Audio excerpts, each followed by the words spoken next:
As we tackle the COVID-19 pandemic collectively, do ensure you wear your face masks every time you leave your homes, practice social distancing, and sanitize or wash your hands frequently. Welcome to InfoHub for Tuesday, August 18. Ministers of the new PPPC government continue to meet with staff of their respective ministries and agencies under their purview as they work to collectively improve every sector. Thanks for joining us. We begin by telling you that Minister of Foreign Affairs and International Cooperation, Honorable Hugh Todd, announced several key appointments identified to help bolster the country's foreign relations, technical and administrative capacity. Former Minister of Natural Resources Robert Persad will assume the role of Foreign Secretary, while Ambassador Audrey Waddell will be appointed Permanent Secretary to the Ministry of Foreign Affairs.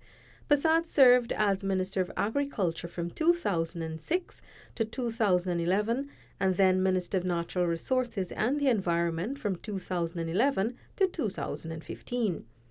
He holds a Master's in Business Administration from the University of the West Indies, a Bachelor's of Arts from the University of Ghana, and a Diploma in Public Communications from the Indian Institute of Mass Communication. Ambassador Audrey Waddell joined the Foreign Service in 1985 and served both at home and on overseas assignments. She was previously attached to the Embassy of Ghana in Caracas as First Secretary and also served in the same capacity in Brasilia. She was then assigned Director of the Department of the Americas in Asia and served in that position until she was posted to the Embassy of Ghana in Havana, Cuba, as Minister Counselor and Head of Chancery. Upon her return to Ghana, she served as head to the Union of South American Nations, UNICER, and in 2012 she was appointed as ambassador to UNICER. Up until December 2019, she served as Director General at the Ministry of Foreign Affairs.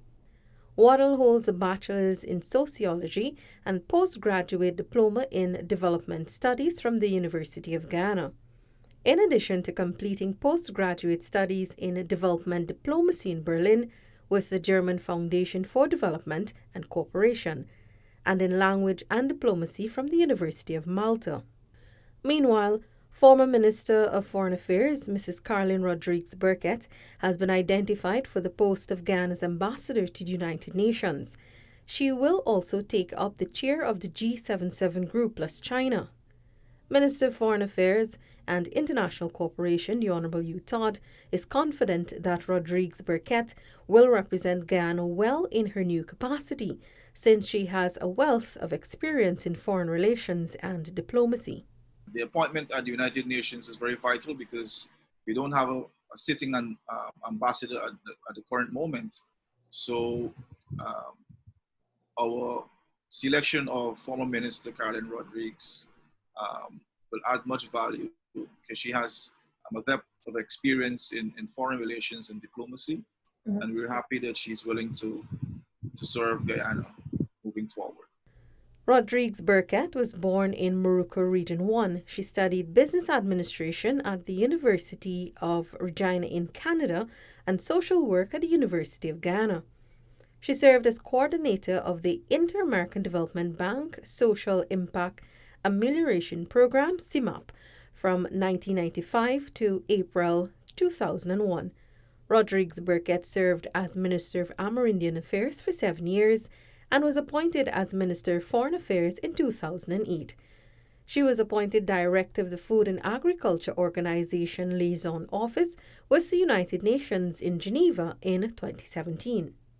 Meanwhile, former Foreign Minister Carl Greenidge was retained as advisor on borders. Minister Todd noted that Greenidge is very happy to remain on board as the PPPC government continues to strengthen its advocacy on the country's territorial integrity. He understands the technical issues, he understands the political issues, and he is going to give us much needed guidance on how we further our agenda in terms of dealing with Venezuela and Suriname. Greenidge served as Minister of Foreign Affairs and Vice President from May 2015 to April 2019 under the former coalition administration and briefly served as Foreign Secretary.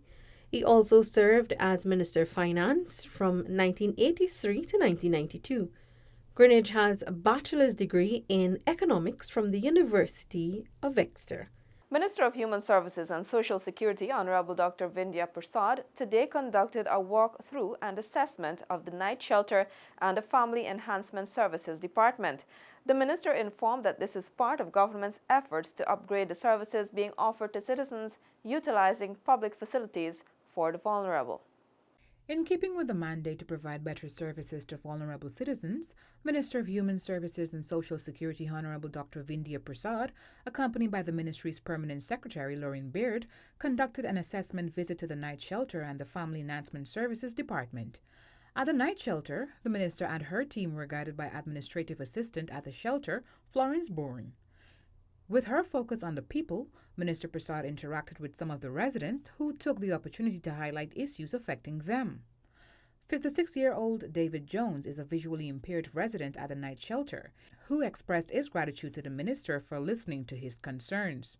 I feel great. I feel that she's going to do something that will be surprising to me, right? Because since I'm here in my life, as I said before, I never get a cent disability under my disability, right? Under my sickness and so on, since I acknowledge that what I am diagnosed with and so on. And I think that she's going to look into it. During the walkabout, the minister evaluated the kitchen area, sleeping quarters, sanitary block, and the recreational hall. These areas, she noted, need major enhancements. The night shelter is a peculiar place in that people transition in and out of the night shelter. However, because they would have chosen to come to the night shelter because of their difficult circumstances, I think there needs to be much more done there. I've looked at it critically. There needs to be upgrading of facilities, more staff on board, and the residents themselves, as well as the staff, expressed a number of concerns. The residents would like to have things like medications and medical care in the facility because we're now operating on the new normal, which is the COVID pandemic. Minister Prasad noted plans to have more facilities accessible for the residents at the shelter. Some of them raise many things like public assistance, which the legislation does not allow. Others raise their NIS issues. So there are a number of issues. But what I have committed to do is the things that we can deal with at once. When it comes to upgrading some of the amenities, like having better mattresses, pillows, sheets, better food, because I looked at what they were given, and being from a medical background, we always know that the elderly have different health complaints. So as such, their needs will be different depending on if they're hypertensive, diabetic, or they have any other chronic disease condition. The need for more programs and activities for the elderly was also identified. The whole idea is to make the place uplifting. And even though some of them may be there for a short time, the whole environment should give them a feeling of appreciation, that there is care and concern. Things like the washroom facilities, ensuring that there are enough facilities available for people who are physically challenged, differently able, because as you know, they will require different facilities for bathing and for getting in and out, which are not there. So looking at the entire place with a very practical and holistic approach and making the necessary changes sooner rather than later. She added the night shelter and other similar institutions are important and should reflect the interests of the government, which cares for all. The minister also touched on legislation governing benefits for the elderly. She also stressed that change is on the horizon. The legislation as it stands now does not allow those who are in government institution to benefit from that. But looking at it outside of that and looking at it in terms of the population, the idea is to increase all of these benefits across the board so that they will be commensurate with the living realities out there. There are things that can happen right away, and I'm pretty sure they will be happening with the new budget, things like ensuring that the VAT is removed on utilities, and also that there are other avenues where those who are in the elderly population, especially if they have comorbidities, they can have other areas catered for, supplements, vitamins. Those are some of the recommendations I would be making. And their aids for walking, all of those things, whether VAT is reduced, they're given a special concession. On to her second stop, the minister visited the Family Enhancement Services Department located in the Palms compound to assess services delivered to the public amid COVID-19. With COVID, our services continuing, And are we putting the measures in place to ensure that things like training, you were able to listen to a lot of the young people and the issues that they're struggling with. So in addition to limited numbers of interventions where we do it in person, we also want to set up a virtual unit here where we can do a lot of our interface, intervention, and training. So that's the thinking behind this. And you probably heard me question intensively the family service, what it is. Because a lot of families out there are facing constraints, not only because of COVID-19, but the economic situation is staggering. Senior Probation Officer with responsibility for the Family Enhancement Section, Samantha Craig, said she's elated that the minister visited the department to properly lay out plans for the way forward. Our mandate as the department is to engage families and do so through youth intervention. So we start with the youth and then we engage the family as an extension of our help to the family, to the youth as well. For InfoHub, Ayanna George. A wide cross-section of medical laboratory technologists from both the public and private sectors are engaged in a two-day virtual training for COVID-19 molecular detection. This training exercise, which runs from August 18 to 19, is facilitated through a collaboration between the Ministry of Health and PAHO WHO, following recent fruitful discussions between these two entities. The exercise is hosted by Dr. Lionel Grech, who is a virologist in the Infectious Hazard Management Department of Health Emergencies, PAHO WHO, in Washington, D.C. Molecular detection speaks to a collection of techniques used to analyze biological markers, in this case, building specialized capacity to do more PCR testing in Guyana. Minister of Health, the Honorable Dr. Frank Anthony, in his remarks at the commencement of the training exercise, noted that it will ensure there is capacity for COVID-19 testing at regional and private health facilities, which is an appropriate response to the pandemic. Minister Anthony said upon coming into office, a quick analysis of the country's capacity to conduct mass testing of the virus was done. Therefore, the training exercise aims to qualify more persons to ensure there is a faster turnaround time for results. The trainees will complete a practical rotation component at the National Public Health Reference Laboratory. In keeping with its mandate and in light of the COVID-19 pandemic, the Civil Defense Commission today made a sizable donation of hygienic products to the Ministry of Human Services and Social Security to distribute to convalescent homes countrywide. During a simple handing over ceremony at the National Gymnasium, Director of the Child Care and Protection Agency, Anne Green, thanked the CDC for its assistance. For the children in the homes, this is certainly going to be an asset to us. It's going to add to what we have and really improve on the work that we're doing to keep children safe. Logistics Coordinator of the CDC, Major Loring Bennons, said that this donation is simply part of the agency's initiative to lend assistance to those affected by COVID-19. The donation was made possible through support from various businesses and organizations. This here is just a sample of the donation to the Ministry of Human Services and Social Security, and this is primarily to reach those homes that are housing elderly people and children. What you're seeing here is a continued effort by the private sector and other organizations, non-governmental organizations, making donations to reach our households and community during this pandemic. The CDC, on behalf of the government of Guyana and the people at large, is privileged to make this timely donation to the Ministry of Human Services and Social Security. The CDC welcomes donations of food supplies, personal care and sanitation supplies or financing. Items can be sent to the CDC's headquarters, Thomas Road, Thomas Lands Daily, between the hours of 9 a.m. to 3 p.m. Also, funds can be deposited to the Commission's Republic Bank account, number 9623565199938. More news after this short break. Stay with us. Daddy!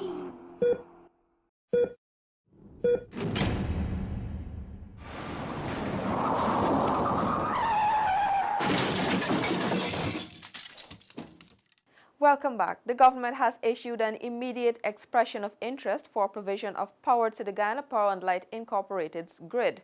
Prime Minister Honorable Brigadier Retired Mark Phillips issued a directive during a meeting with the senior management of the company today. Through this expression of interest, government hopes to add to the current capacity of GPL. Early on Tuesday, the Honourable Prime Minister and Minister within the Ministry of Public Works, the Honourable Deodat Indar, met with the senior management of the utility company at its Kingston Secretariat. I've already passed directions to the Chief Exec Officer to ensure that as we move from now to the end of 2020 and into the first quarter of 2021, all steps must be taken to ensure that we have reliable electricity in Guyana and a reduction in power outages. Expressions of interest will be published soon so that we could purchase whatever power is available in Guyana to complement the power that's being supplied by GPL. The Prime Minister said that GPL is a victim of poor planning. Many of the projects that GPL is running with right now should have started 3 or 4 years before now. However, we're prepared to face the problems and to direct our energies towards fixing these problems in the interest of the people of Guyana. About what is specifically needed, Minister Indar said more power is required to boost GPL's current capacity or output, which is about 120 megawatts. If any generator within that entire substation, the substation sets that are on the DBIS system goes out, and that falls below 120, you'll have blackouts. You will have blackouts, right? That is what it is. It is the demand and the output is relatively the same. Anything happens down there in terms of mechanical failure, some generator tripping or anything, you will have blackouts because there is no backup capacity. And that is why we need to add to the grid. In the meantime, Minister Indar also made it clear that the cost to complete works at the Garden of Eden East Bank Demerara site is to the tune of US $52 million. From Kingston with videographer Akeem Thomas, Felicia Valenzuela, InfoHub.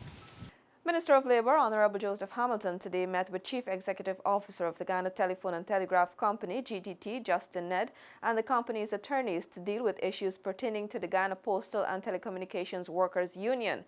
The meeting was called to discuss issues regarding redundant workers, which the union contends are owed severance payments by GT&T. The minister, speaking prior to the meeting, emphasized that he wants to hear the matter from all parties involved so that it can be resolved soonest. Remember to do your part to ensure you do not put yourself at risk during this time. If you have a cough, fever, and difficulty breathing, seek medical care early, but call the hotline first. That's all for today. Connect with us on all our social media platforms, including Facebook, YouTube, and Instagram, and visit our website, dpi.gov.gy, as we bring you the latest and important news on what the government is doing to ensure the continued development of our country. Your Bridge reports are up next. Goodbye.